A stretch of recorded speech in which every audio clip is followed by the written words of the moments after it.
مشاهدي هرم مصر من بيت القاهرة التابع لوزارة البيئة، والحوار الصحفي المفتوح الذي يجريه السيد الوزير خالد فهمي وزير البيئة.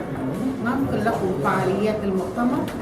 لو في حاجة، لو في أي إضافات، أي استضافات، نبقى تحت أمركم. طبعا أهلا وسهلا بحضراتكم. لو تحبوا بعد كده نتفق على ميعاد ثابت ماشي، لو تحبوا نخليها يعني حسب الظروف ماشي برضو، لكن اللقاء الدائم والمستمر مطلوب. مش هقول حاجه ثانيه، هتلقى اسئله كويس واشوف انتوا ايه الموضوعات اللي انتوا عايزينها. لو في موضوع اخر انتوا ما اثرتوهوش هبقى اضيف عنه اي معلومات، عشان باسم محطات الصرف اللي هناك، عشان المنطقه كيما، لكن هي مش بتاعت شركه كيما. دي اول حاجه. ثاني حاجه، بقالنا 10 سنين بنصرف الصرف الزائد عن قدرة المحطة في نهر النيل عن طريق مصرف السيل. طب وضع شركة كيما ايه؟ عشان هي شركة كيما يعني الناس بتتكلم عليها دلوقتي. هي شركة كيما حجم صرفها من إجمالي الصرف اللي هو بيقدر بحوالي 115 ألف متر مكعب في اليوم. كيما بتطلع من 3000 ل 5000. بالتالي كمية من ناحية كمية مش هي ذات الجدوى. طيب بتعمل ايه؟ اتقفل سنة 2010. تم قفل ماسورة كيما، شركة كيما أو مصنع كيما للأسمدة، تم قفله اللي كان بيصرف على مخر السيل. اتقفل وتحول الصرف الى خط بيودي الى محطة رفع اسمها محطة رفع 10 رقم. بترفع المية، بترفعها ليه؟ لانها بترفعها لمستوى اعلى وبتوديها لمحطة معالجة اسمها محطة 40. محطة 40 بتعالج وبتصرف المية المعالجة إلى نهر النيل عن طريق مصرف السيل. الجزء الأقل، الجزء الأكبر بيروح على صحراء العلاق. فإحنا حصل في ال4 سنين اللي فاتوا زيادة في كمية الصرف الصحي اللي بتيجي على محطات المعالجة وبينها محطة 40. لما محطة 40 بتيجي في حاجة اسمها غرفة طوارئ بيجي المحطات. لما بتلاقي ان كمية الصرف اللي داخل على المحطات اكتر من طاقتها عشان ما تبوظ، بتعمل الفايض، بتروح مسربة الفايض. يروح الفايض نازل على السيل، نازل على نهر النيل. جت المحطات دي ويعني مش قادرة تعالج كمية الصرف الصحي اللي فيه صرف صناعي، مش قادرة. فالدولة عملت مشروع لإعادة تأهيل هذه المحطات، وأصبح عندنا مشروع اسمه محطة كيما 1 وكيما 2. مين اللي بيتولى تنفيذه؟ وزارة الإسكان. لأن زي ما حضراتكم عارفين إن أي صرف وأي مية هي شركة قابضة التابعة لوزارة الإسكان اللي بتقوم بكده. وبالتالي قامت بيه. إحنا جينا ولقينا ان المشكله الاساسيه، طيب اوكي انا هزود طاقه المحطات دي علشان تعالج الميه المعالجه. هوديها فين؟ نزل نهر النيل؟ لا، ما تبقى امنه بقى. ما لا يا فندم، لانها الميه عشان تبقى امنه ضروري تبقى معالجه ثلاثيه. المعالجه الثلاثيه دي بتطلع ميه نقدر نشربها، زي محطه الجبل الاصفر معمول هناك محطة معالجة ثلاثية. لكن أنا بعالج ثنائيا، فالثنائيا ما أقدرش أرجعها لنهر النيل، يبقى أقدر أستفيد بيها. فكانت الفكرة هي في الغابة الشجرية. الغابة الشجرية لازم ترفع المية علشان توصل لصحراء العلاق اللي فوق، وناخد المية دي ونروي بيها. هيئة الأوقاف تم منحها حق انتفاع لكمية ضخمة لإنشاء الشبكة، ولكن العمل ما تمش بالوتيرة اللي كانت مطلوبه، واحنا تدخلنا ولقينا ان السبب الاساسي هو ان في نقص في الاموال، فقمنا بتوقيع بروتوكول مع المحافظه، ووزاره البيئه منحت 10 مليون للشجره و4 مليون كمان لشركه الصرف عشان تعمل شجره على جنب المحطه. ده تمهيدا ان المحطات تخلص. المحطات واحده خلصت والتانية هتخلص في فبراير. حجم الصرف دلوقتي اللي تقدر تعالجه المحطات دي 75,000 متر مكعب في اليوم. وانا قلت لحضراتكم ان حجم الصرف يقدر ب 115,000 في اليوم، متر مكعب في اليوم. الفارق ده هيبقى فيه احواض موازنه بتتعمل بحيث انها تقدر المحطه تقدر تشتغل بال70 وبعدين تاخد من يوم وتخلط وهكذا.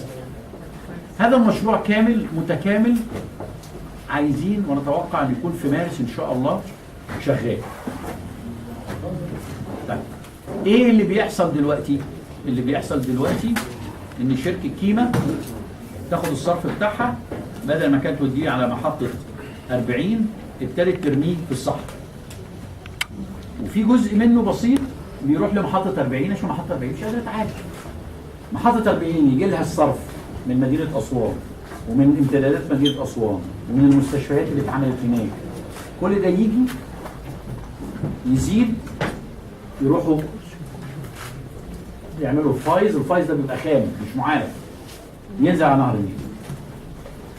طبعا الوضع ده لن نسكت عليه، وعشان كده وزاره البيئه تدخلت بسرعه وحطت الفلوس دي من السنه اللي فاتت. احنا مش حاطينها السنه دي، احنا حاطينها من السنه اللي فاتت. كويس؟ فبقى لها حوالي سنه دلوقتي. فاحنا تدخلنا بسرعه عشان المشروع ينجح.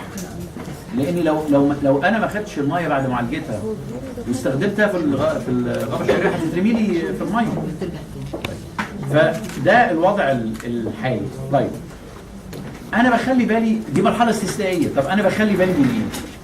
انا بخلي بالي من مؤشرات محطات ميه الشرب. ميه الشرب يا جماعه المحطه قبل ما تاخدها بتحلل كل ساعتين. فاكرين لما بيحصل تلوث في نهر النيل وبنقفل محطات الشرب ولا نفتح محطات الشرب الا بعد 48 ساعه لما نكون خدنا عده قراءات تضمن لي 3 ورا بعض مطابقين عشان اسمح.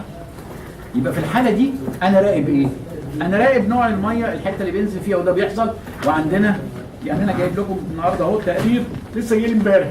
التقرير ده بيجي لي كل اسبوع عن الوضع بتاع محطه الصرف. بيعملوا ايه اخواننا اللي هناك وعندهم معمل متقدم يعني؟ بيعملوا ايه؟ اللي بيعملوه بكل بساطه ان هو بياخد من الحته اللي بينزل فيها الصرف وبياخد من محطه الميه اللي قبل كيما قبل مخر السيل وبياخد من اللي بعدها بعد كيلو ابو الريش بعدها بكيلو. قراءاتنا بتقول ان ال 500 متر اللي بعد مخر السيل الاكسجين اللي زائد بيختفي، وبالتالي بيبقى فيه اطرفه اللي بتعمل الريحه اللي حضرتك عارفاها دي. الاطرفه بتخلي الحاجه يعني سوري في الكلمه بتعفن، لان بياخد الاكسجين اللي في الميه فبيخلي مفيش اكسجين في الميه، فبتبدا عمليات التخمر اللاهوائي اللي هي من غير هواء، فبيطلع كبريتيد الهيدروجين اللي هو الاتش كويس، اللي هو ريحته زي البيض الممشش كويس، اللي سيادتك على مدخل اسكندريه لما تخش مريوط ما بالمره بقى ده بنتكلم على التلوث بنتكلم كويس. سيادتك لما تاخد كده مريوط ساعات تلاقي ريحه جامده قوي، ساعات نص ونص، لو تخلي بالك كويس على حسب الصرف. هو ده خفت ليه؟ لانك بتعملي اريشن، بتعملي زي حاجات تدخل هواء اكتر في الميه.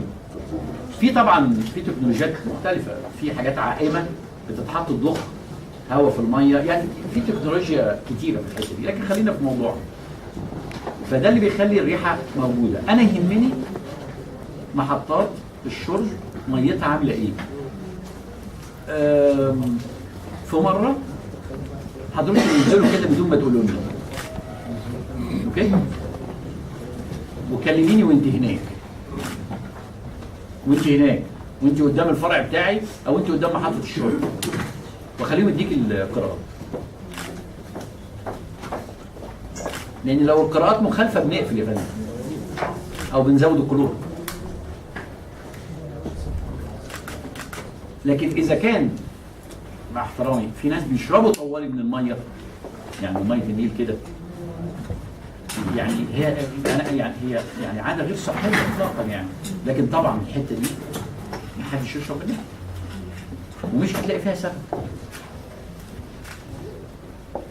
ومش هتتحل الا لما نشغل محطه الصرف ويرجع السمك يقول، لان الاكسجين هيتغير، لان الميه بتتجدد، التيار هناك اقوى من التيار، هتتجدد، هيبقى يجي ميه فيها اكسجين، يبدا تاني تعود الحياه ميت. هذا هو الوضع. هذا صرف صحي.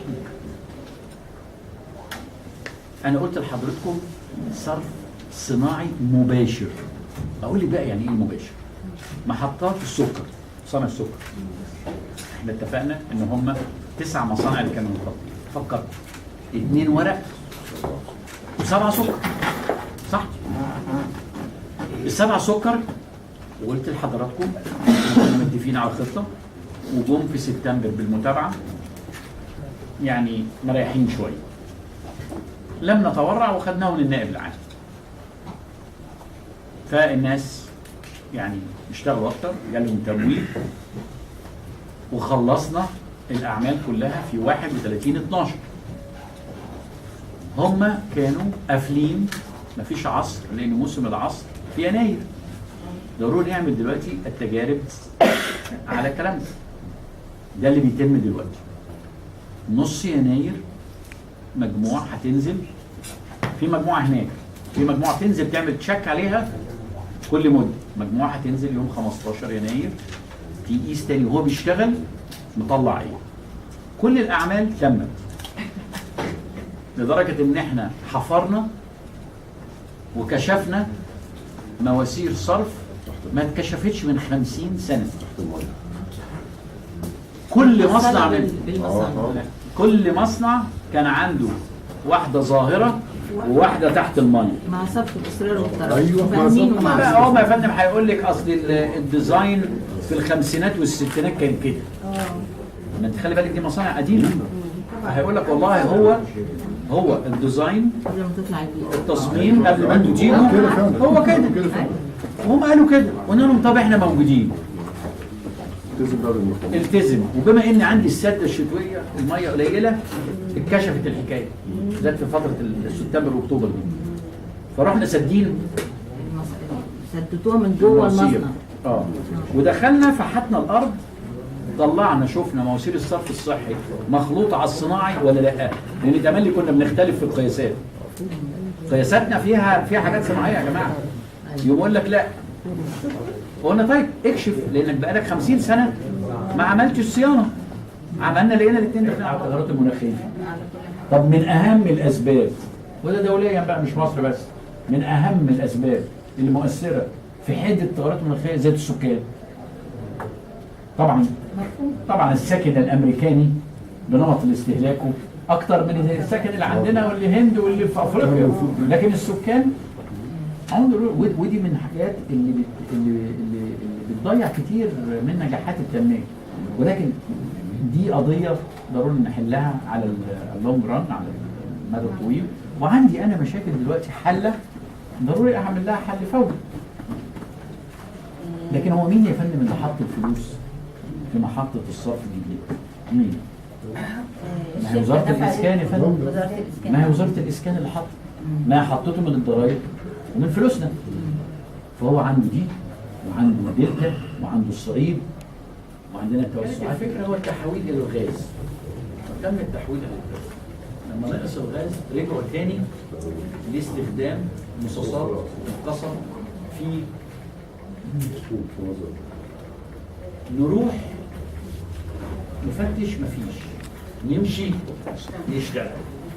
انا بتكلم لا صراحه، انا بتكلم على الحقيقه كويس. حتى الناس على الويب سايت قاعدين يقولوا متشكرين ان انتوا جيتوا، بس اول ما بتمشوا مع كل اشتغلت.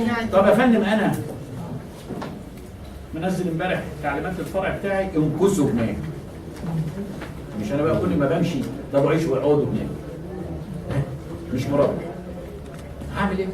لا والكلام ده على فكره بيتقال من جوه المصنع. شفتي بقى نبقى رايحين مع ليه بقى؟ الوزير عليه والناس يقولوا بعد ما تمشوا العاملين نفسهم ليه يا كلهم فندم الدنيا العاملين؟ لان المساكن المتضرره هي مساكن عاملين. ايوه طبعا. لان المدينه بتاعتهم جنب المصنع طوال. بس هي كومومبو كويس. كلها كويس. فعندي دي في كومومبو. كويس. اللي انا بفكر فيه ودلوقتي احنا بندرسه في شركه هو تحويل قصب السكر الى مصدر المصاصات، يعني الى مصدر للطاقه. وهل ده ممكن يشغل المصنع ولا ما يشغلش المصنع؟ ده هيكون إدارة جديد كده في المصنع. لا ده اضافه للمصنع، دي اضافه. يعني هيبقى حاجة جديدة خالص طبعا. يعني تاني صرف تاني وتلوث تاني. لا لا لا لا لا بالعكس. اعاده تدوير يعني انا بدل ما برمي منتج جديد يطلع. مصاصات القصب دي بعد ما اشتغل بيعمل بيها ايه يا فندم؟ يا اما بيرميها كويس، يا اما بيوديها لمصنع الورق مصنع الورق كويس. مصنع الورق دي طاقه والباقي بيعمل ايه؟ يتخلص منه. هتخلص منه ازاي؟ هو معهوش دلوقتي غاز فبيحطه يخلطه مع الغاز عشان يطلع قيمه حراريه اللي هو عايزها. بما انه ما عندوش فلاتر مش كويسه بتطلع لي العادم ده، ولو في فلاتر الليفت ده هينزل. هو مش عايز يستثمر، مش ما عندوش فلوس يستثمر لان هو مصنع مدعوم، يعني المصنع بيطلع سكر المدعوم فاقتصادياته وعنده مخزون. انت برضه بتبص للوضع الاقتصادي، ما تبصيش بس لحته واحده، واللي هتاخدي قرارات مش صحيحه، القرار مش هيبقى متوازن. انت دلوقتي بصي الوضع الاقتصادي للشركه ايه؟ الشركه بتنتج ايه؟ بتطلع ايه؟ بتبيع ايه؟ وشغاله كام عامل؟ واثرها ايه على الاقتصاد القومي؟ ثم اثرها ايه على البيئه؟ ثم كيف اوازن بين القرارات دي؟ انا بحاول تملي ان انا اجد حل، وان لا يكون الحل بقفل المصنع. اقفل المصنع لا نلجا اليه الا لما اكون خلاص انا قعدت معاكي واتفقنا على حاجه وجبنا لك حل وساعدتك في التمويل. طب يا فندم هو لو خالف يبقى اقفله بقى ولا ما اقفلوش؟ ايه بس انا اصلا يعني خلينا بس يعني ضروري اقفله، يعني ضروري اقفله اعمل ايه طيب؟ لكن انا قدمت لك وبساعدك. احنا هنا دلوقتي بندرس الحكايه دي علشان نقدر ان احنا نجيب له شركه مستعده تستثمر معاه في العمليه دي. ليه بقى؟ ده كان الحمد لله في قانون كده طلع جديد ما حدش واخد باله منه، حاول احرج عليه سهل لنا الكلام. لان حضرتك انت هو عنده ايه؟ هو عنده الارض مساحه كبيره. الارض بقى عامل مهم للاستثمار، بالذات انه في منطقه غاليه. هو عنده الارض وعنده الماده الخام اللي هي قصات اللي هي القصب. هم عندهم ايه؟ النو هاو. مش كده؟ طب ما نجمع ده وده ونحسب ونشوف الكاش فلو، نشوف التدفقات النقديه اللي جايه، ونشوف امتى هيجيب العائد بتاعه، واذا ما كانش فيه عائد نخليه فيه عائد ازاي. يعني بناخد ممكن يبقى عائد ايه؟ ان الارض دي يكون تكلفتها بسيطه يقوم حسابات المشروع تتظبط. دراسه فنيه ثم التفاوض الاقتصادي. احنا عندنا دلوقتي قانون 127 لسنه 2015 اللي طلع في نص ديسمبر سنه يسمح لاي شخص من اشخاص القانون العام ان هو يعمل شركه مساهمه، وبناء على الضوابط بتاع مجلس الوزراء وبناء على موافقه مجلس الوزراء. وساعتها تشوفيه على النت كده 127 سنه 2015 قانون من فقرتين. ده معناه ايه؟ ده معناه لو انا هيئه حكوميه جهاز البيئه، سيبك كده، جهاز البيئه ممكن بكره يعمل شركه مساهمه. يعني تبقى تابعه للدوله؟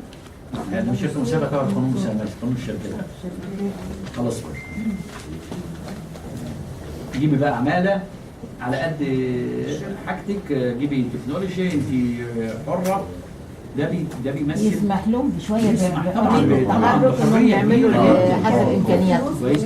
قانون المناقصات يتم التفكير فيه. خلي بالك انا مش بتاع بيئه يعني، لكن دي ادواتي ضروره فاهمه، والا يبقى مش عارف اشتغل. قانون المناقصات يتغير يعدل هيقدم البرلمان. وفي امكانيات الكو فاينانسنج، التمويل المشترك. ايه بقى اللي عايز تعدل قانون؟ ان شاء الله يعني ان شاء الله البرلمان اللي بيعمله السيد المستشار احمد الزندي يفيدك اكتر مني. كويس، انا بتكلم في حته بس يفيدنا احنا معاهم في الحته دي. وبعدين انا عندي المشروع ده ممكن يقدمه عندي وياخدوا قروض، ممكن ياخدهم من البنك الحته اللي هو عايزها. يعني هي دي ممكن تدخل في تحت مكافحه التلوث الصناعي، فيمكن ياخدوا من الفند الموجود في الحته دي من بنك احنا بنعمل آلية بقى زيها المخلفات.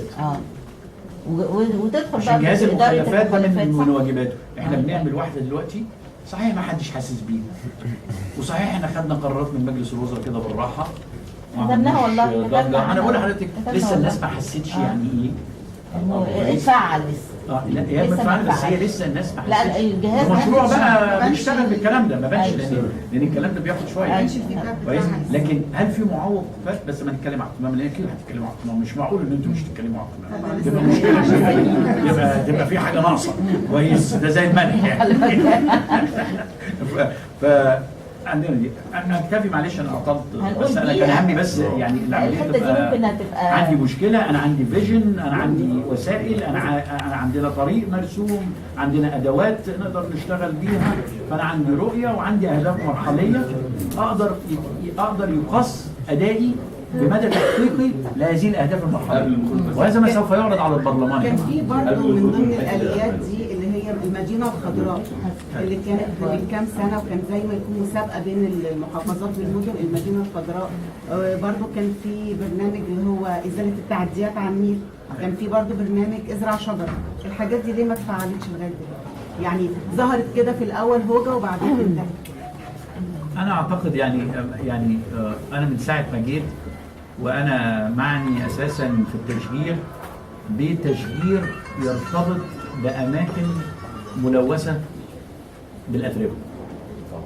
كويس؟ لما تكون اولا التشجير اساسا هو اهتمام وزاره الزراعه واختصاصها الاداره المركزيه للتشجير. لما انا بعمل تشجير وعايز اوجهه في اطار خطه للتحكم بتلوث الهواء مثلا في المعصره. فما اعملش بقى تشجير اي كلام.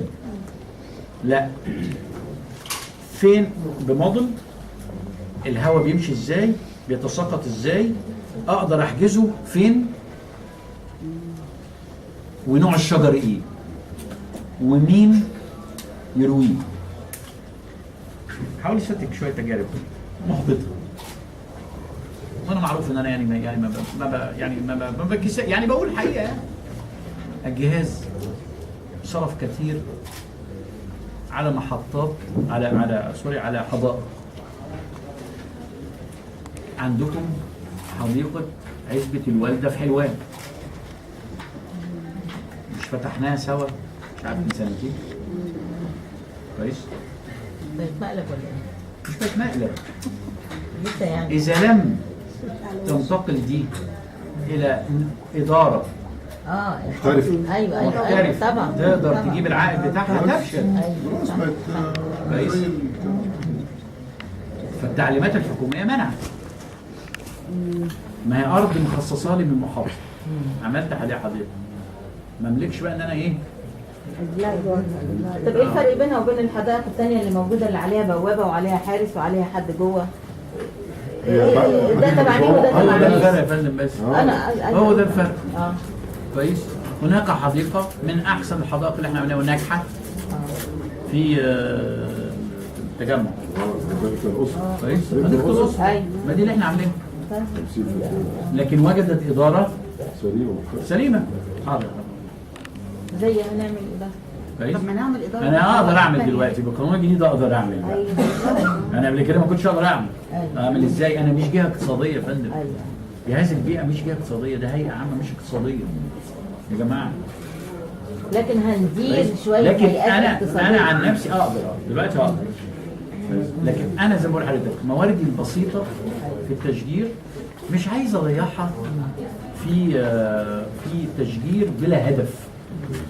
يعني التشجير حلو عشان منظر، بس قد يكون احلى لو منظر وكمان يرحمني من شويه تلوث اتربه يا جماعه. هو ده الهدف منه. كده يبقى الهدف منه ضروري ده يرتبط ببرنامج معين لحمايه تلوث الهواء. عشان كده احنا حاطين برامج التشجير في قطاع نوعيه البيئه عشان يرتبط بالهواء. الخطه الجديده اللي احنا بنعكف عليها دلوقتي عامله كلام انها تبقى موجوده. الحزام الاخضر مش احنا اللي عملنا الحزام الاخضر واحنا المسؤولين. هو انا قابلت وزير النقل من اسبوع ليه؟ الجرايد كتبت بيتكلموا على الفحم. ده كان واحد من الحاجات اللي اتكلمنا عليها. لكن احنا اتكلمنا الباقي وكانت اكبر المناقشات يعني الحزام الاخضر. الحزام الاخضر لو حضرتكم تمشوا عليه تدهور في الفتره الاخيره، صح ولا مش صح؟ في الاول حلو قوي مش كده؟ كل ليه يا حاجه فندم؟ بتبتدي حلوه وبعدين علشان شركات الاعلانات. اه ما هو بص يعني وانت ماشي كده بص، شركات الاعلانات خدت الحته جت قطعت مواسير الميه والخراطيم وبنت الحاجات الاسمنتيه عشان بس تحط عليها الاعلانات البتاع. بناء على ايه؟ مش بناء على كويس. حي يا فندم. فاتفقنا مع السيد وزير النقل ان مفيش شركه اعلانات هتاخد الحق في الاعلان الا لما تجيلنا وتتحط بمواصفات بمواصفات بديهية. معينه طبعا. النقل ملوش دعوه، هو المحافظه او لا يا الحي اللي فندم. بيدي. عفوا. بسرعة الظهر ده هو لا لا لا هذا طريق تبع الطرق العامه مش تبع المحافظه، العامه مش تبع مش تبع جهاز التجمع. كويس؟ لا يا فندم مش حي ازاي؟ وزاره النقل تبع وزاره الطرق النقل. الرئيسيه الطرق تبع وزاره الرئيسيه تبع وزاره النقل، الطرق الفرعيه تبع المحافظه. هذا هو التقسيم القانوني. فعشان كده رحت للسيد وزير النقل لان انا بعمل المشروع ده حدهولي. محترم طبعا. انا بعمل الكلام ده اساسا، بعمل انا المشروعات دي يا جماعه مش عشان تكيد، عشان اديها. يعني بعمل الحديقه واديها المحافظه زي الحديقه بتاعت اللي هي اللي قدام مستشفى السرطان. ما احنا اللي عاملينها واديناها للمحافظه. زي الوالده، زي الاسره. كويس؟ كل الحاجات دي بنعملها وبنديها للمحافظه عشان هي تستخدمها. فقعدنا على الحزام الاخضر. يعني عايزين نرجع الحزام الاخضر تاني. في محطه صرف احنا عاملينها هناك، بناخد من صرف المدينه وبنروي الحزام الاخضر. المحطه ما بقاش يجي لها الميه الكافيه انها تقدر تروي الحزام. فبنشتغل فيه. يعني مشاكل البيئه متعدده ومشاكل الوزاره اصلها يعني كتير قوي. احنا قعدنا معاه بس. فانا عملت المنظومه الكامله. الدوله تعمل ايه؟ تطرح بقى مصانع الاسمده اللي عندها. المصانع دي موجوده يا جماعه مش شغاله. علشان ناخد مصنع. نعم فندم. 66 مصنع. بالنسبه 66 مصنع. اللي هم تبع المحليات. ما تطرحهم يبقى انا عندي في كل محافظه 2 ولا 3 يا جماعه. يعني طب ما انا الانفراستراكشر موجود، هو بس عايز يضخم الاستثمارات. الحكومه مش هتضخ استثمارات. الآلية بقى بتاعت كويس؟ يبقى المستثمرين هم اللي هيخشوا. محتاجين كراسه شروط مواصفات، عملنا كراسه شروط مواصفات. هيقدر ان هو يخش. طب ما احنا دخلنا فن الاسماعيليه متاخدت وبورسعيد دلوقتي بيخلصوا الاتفاق، والجيزه شبرمنت متقدم واحد ونخلص اتفاق، واسكندريه متقدم واحد ونخلص اتفاق. ده عشان يعمل مصنع سماد. ايوه عشان يعمل سماد مصنع عضوي، السنان. ياخد ده مصنع جديد ولا تجديد؟ فندم بياخد المصنع القديم يعمل فيه بقى اللي هو عايزه. فندم الله يجدد، يجيب جديد، يزود الانتاج. كله قديم مفيش حاجه جديده. ما احنا بنقول ان مصانع مصنع الاسماعيليه كان جديد، يعني كان اقل حداثه من نوع، يعني اكثر حداثه منهم. فاتاخد وشغال. ونبقى مره هننزل نشوفه يا جماعه. ما تنزلوا شوفوا المنظومه اللي احنا عاملينها مع المحافظه هناك. ما دي منظومه الوزاره. بتاع اسماعيليه؟ ما احنا عاملينها مع المحافظه وشغال. طب والمصانع زي ما بنقول المدام حضرتك خلص اللي هي موجوده يعني القديمه اللي موجوده في وسط الاماكن مش فاكره. كل مصانع السماد عندنا على الاطراف الحمد لله. في مدافن موجوده دلوقتي هي كمان مطرحه. اللي عايزين ننتج منها بكام؟ اللي عايزين هو قد ايه بقى؟ اللي احنا عايزين يبقى مدفن صحي. يعني ايه مدفن صحي؟ يعني متبطن عشان الرشيح اللي بيجي من الزباله ما ياثرش على الميه الجوفيه. الحوار الصحفي الذي يجريه السيد الوزير خالد فهمي وزير البيئه مع الصحفيين والاعلاميين للتوعية بأهم المشاكل البيئية التي تقوم بحلها الوزارة كما على شكل ملفات مفتوحة. كانت معكم أنجيل جوزيف.